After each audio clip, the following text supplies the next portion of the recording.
what exactly are you doing there?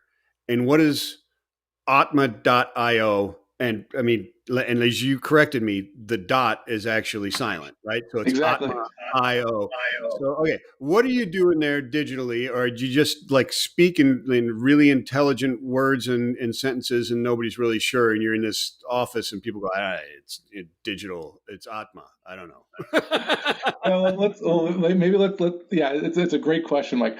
Let's start with the first one, which is, what does Atma mean? Yeah. So Atma is a Sanskrit word for soul, Soul. Oh, And if we think about a product and that unique digital identity I was talking about a few minutes ago, like, yeah. I think that's the product's soul. It's the true self. It's like the one thing that doesn't change as the product goes through the supply chain, as it gets packed, unpacked, it gets made into something else. Like, the soul just persists.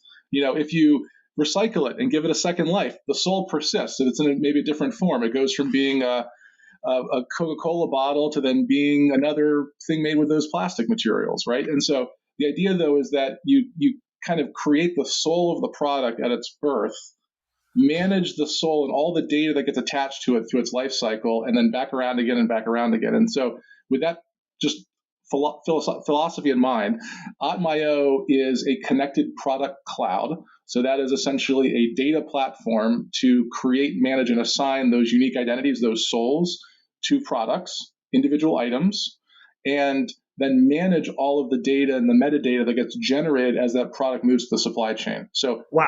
every time a How do product gets scanned, it generates another data point that will then tell us more about the product. It seems like you need more dimensions in your database than just, three to make this to make this happen. I mean, I remember when the concept, like DBase 4, whatever, the concept of three-dimensional databases started, right? That's where Yep. it seems like like 6 or